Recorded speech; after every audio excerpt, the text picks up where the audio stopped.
Hello friends, எல்லோரும் எப்படி இருக்கீங்க? ஹோப் எல்லோரும் நல்லா இருப்பீங்கன்னு நினைக்கிறேன். அண்ட் என்னோடய வெயிட் லாஸ் ஜேர்னியை நான் ஸ்டாப் பண்ணி வச்சதுக்கப்புறமா நான் ஏதோ ஒரு ரகசியத்தை இது வரைக்கும் சொல்லாமல் இருக்கிறது மாதிரி இப்போ வரைக்கும் கமெண்ட் பாக்ஸில் அக்கா உங்கள் வெயிட் எவ்வளோ இப்போது அப்படின்னு கேட்டுகிட்டே இருக்கீங்க. அவங்களுக்காக அந்த ரகசியத்தை இன்றைக்கி நான் ரிவீல் பண்ணிட்டேன். என்னோடய வெயிட் வந்து 86 கேஜிஸும் 90 கிராம்ஸும் இருக்கேன். மொத்தத்தில் கரண்ட்லி இப்போ 87 கிலோ இருக்கேன். ஸோ இப்படியே விட்டுட்டேன் அப்படின்னா ஆரம்பத்தில் 102 கிலோவில் இருந்தது தான் ஞாபகம் வந்துச்சு.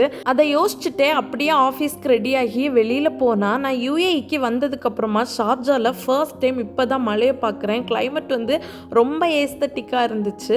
அப்படியே நினச்சிட்டு இவ்வளோ தூரம் நம்ம கஷ்டப்பட்டு வெயிட் லாஸ் பண்ணதெல்லாம் வேஸ்ட்டாக போயிடும், அதனால வெயிட் லாஸ் ஜேர்னியை சீக்கிரம் ஸ்டார்ட் பண்ணணும் அப்படின்னு அப்படியே ஆஃபீஸ்க்கு போயிட்டேன். ஆஃபீஸ் போயிட்டு சாப்பிட்றதுக்கு ரூமுக்கு தான் வரும்போதே செம பசியில் வந்ததுனால என்ன ஃபுட்டு சாப்பிட்டேன் அப்படிங்கிறத வீடியோவில் எடுக்க மறந்து அப்படியே சாப்பிட்டுட்டேன்.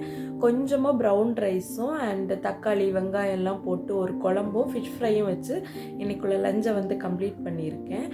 அண்டு கமெண்ட் பாக்ஸில் கூட இன்டர்மிட்டன்ட் ஃபாஸ்டிங் அப்படின்னா என்னன்னு ஒரு சிஸ்டர் கேட்டிருந்தீங்க.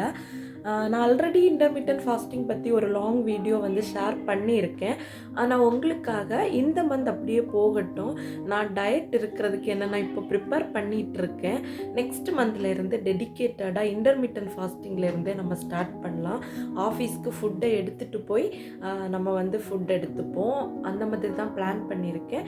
அதெல்லாம் அப்கமிங் வீடியோஸில் உங்கள் கூட நான் கண்டிப்பாக ஷேர் பண்ணுறேன். டயட் பற்றி அண்ட் வெயிட் லாஸ் பண்ணுறதுக்கு நான் என்னென்ன டே பை டே பண்ணுறேன் அப்படிங்கிறது எல்லாமே அப்கமிங் வீடியோஸில் நான் உங்களுக்கு ஷேர் பண்ணுறேன். இப்போ டைம் வந்து 2 o'clock ஆயிடுச்சு. ஆஃபீஸ்க்கு கிளம்ப வேண்டியது தான். அப்படியே சூப்பராக லஞ்ச் கம்ப்ளீட் பண்ணிவிட்டு கிளம்பிட்டேன். அண்ட் ஈவினிங் வரும்போது செம பசியோடு தான் வருவேன். ஏன்னா நம்ம டயட் ஸ்டார்ட் பண்ணுறதுக்கு கொஞ்சம் கட் டவுன் பண்ணி ஃபஸ்ட்டு ஸ்டெப்ஸ் எடுத்து வைக்கும்போது ஃபுட்டோட குவான்டிட்டியை நம்ம கொஞ்சம் கம்மி பண்ணியிருப்போம். அதனால டெய்லி சாப்பிட்ற அளவை விட நம்ம இப்போ கம்மியாக சாப்பிட்றதுனால ஈவினிங் பசியோடு வரும்போது கண்டதையும் எடுத்து சாப்பிட்றக்கூடாதுன்னு போகும்போதே அந்த ப்ரௌன் கலர் கொண்ட கடலை இருக்கும்ல, அதை ஊற வச்சுட்டு போனேன். ஸோ வந்ததும் ஒரு பனானாவும் பாயில் பண்ணி அதையும் வேக வச்சு சாப்பிட்டாச்சு. புதிய vlog ஒன்றும் இல்லைவா உனக்கு? போடணும்யா? போடணும். எனக்கு காட்டித்தா. புதுசா vlog காட்டிப்பா. என்னோட புது vlog உனக்கு காமிச்சு தரணுமா? தமிழ்ல கிளியரா பேசு. எனக்கு புது vlog காணிச்சுமா. அப்படி என் ரூமில் இருக்கிற என்னோட ரூம்மேட்ஸ், என்னோட ஃப்ரெண்ட்ஸ் எல்லாருமே மலையாளிஸ். அவ கூட பேசிகிட்டே அப்படியே அன்னைக்குள்ள டேவை ஃபன்னாக முடிச்சாச்சு. நாளைக்கு மீட் பண்ணுறேன். டில் தென் டேக் கேர், பாய்.